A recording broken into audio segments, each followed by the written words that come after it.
Well, get ready for a little romance, roses, and retro. Look at this cake. There's something that's very soft about it because it glistens, but yet the roses are sturdy on this, Nancy. Yes, they are. They're made out of fondant, which is a different type of icing.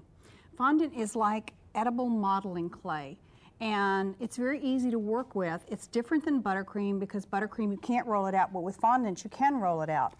Now, I've rolled out some here, and I'm keeping plastic wrap over it because I want to make sure it doesn't dry out. Because it will dry out. It will dry out. Quickly. Okay. Fairly quickly. So, you know, if you're not working with it, keep it covered. Now, we're going to pretend this is a little tiny cake. Okay. We're also going to pretend that it has a little bit of buttercream icing over the top, which is your confectioner sugar, your butter, your flavorings, and your milk. Now, I've rolled this out to about 1/4 to 1/8 of an inch. And you can get a rolling pin that will help you do just that, right? Okay. And I've used a nonstick mat. If you want to use your countertop, then you want to put some confectioner sugar down. So it doesn't stick. So it doesn't stick, or you can use parchment. And you can buy the yellow or you can tint it yourself, right? With a toothpick and a little color. And what we've done is we've measured so that we come up over the cake, across, and back down so we have enough to go around. Then you just lay it over the top, and you just begin to shape it with your hands. Okay. And you can get a leveler or a smoother, right, that helps you with fondant. Yeah. I like to use my hands, but you certainly can do that if you want to. And you can see you just keep tucking it like that, and then you're going to cut off the excess, and you can use a pizza wheel, a knife, or I've been known to use a spatula. Okay. This is a wheel that you can go around. I'm only going to do part of this. And then what you'll do is pick this up. Let me just show you this. You'll pick this up and you'll have some rugged edges, and you'll just tuck it down. And most of the time you're going to have a border that will cover that up. Okay, like this one, the rose border. The roses will cover it up, so you really don't need to be, you know, totally neat with that, because you can also mix fondant and buttercream icing. And now we're going to make a rose? Now we're going to make a rose. And to do your roses, you usually have it 1 inch by about 5 inches. Okay. And I'm just, you can see. Just going to measure it, cut it.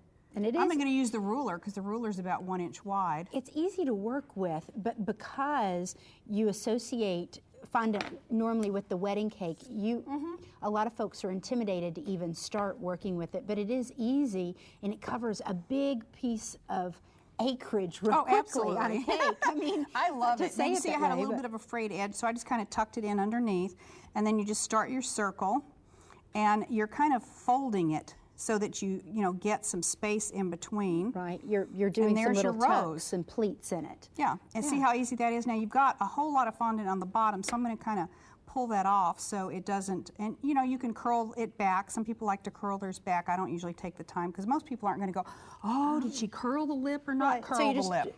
Go back, tap into your childlike instincts to do that. Okay. Now I've got a pastry brush and I've got some piping gel. And what is piping gel? Piping gel is corn syrup and water and some sugar. It's just very sweet. And here we're going to use it as glue. And this is fondant that you're covering this is fondant, with, right? just like we covered that little custard cup. Okay. And you just cover the whole cake with a thin layer of this? And then we're going to put some sparkling sugars on top. That's probably enough, because fondant will be a little bit sticky when you first put it on there, and you could put some of the sparkling sugars on there, but to get as many as we have, you're going to want something that's going to keep it a little more sticky to the whole thing. And this gives it kind of that glassy. Oh, I love the look. Oh, and it does taste good when you bite into it. And how long would fondant keep? Like if you baked the cake, you cool it, you put the fondant on it. You could do 3 days. Kind of seals in the moisture. You kind of got the idea with that, and then you go around the side. Now the other thing is this is a tiered cake, so we want to put dowel rods on there. And to mark your dowel rod, you would line it up, and you want it just below. So it hides, but it keeps sturdy, right? If you don't have any in the kitchen, it doesn't make any difference, but this will pop. And don't worry about those fingers. I've got a few more, okay? Yeah, really. And then you just push that down on the cake. We already have our dowel rods in there. And then we'll take this cake, and then just lay it on top, because you've got the dowel rods. That's the structure, so your cake doesn't collapse into your other cake. Okay. And then we'll just add some roses around the side. Okay. Here, I'm putting some icing on there because you do want it to stick.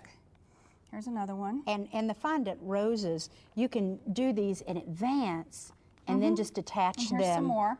Okay. And then let me show you, if you didn't want to do your fondant roses, there's some items out there where you could dust some paper clay, or you could, dust some of the roses. Is this chalk that This you're is using? chalk, and you just strain it through a strainer so you get it a very fine Okay. mist of chalk. And you're using a brush, And you right? just brush it an on artist there. brush? Mm-hmm. Huh, I've now got that's extra easy. on there, and then you can kind of tap it off, and you can see you can put as much on there as you want to.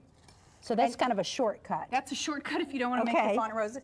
And then the other thing is there's some color mist out there. It's a food spray, and Right. it has color in it, and I didn't have yellow, but you can see there you just spray the flower. So or you the use leaf. that a lot of times on cupcakes to decorate. That's edible and everything. So there's a couple of different ways if you didn't want to do your fondant roses that, but I think the fondant roses look really nice. Here's a cake that we have that has the chalked roses on top, and you can see it looks quite different.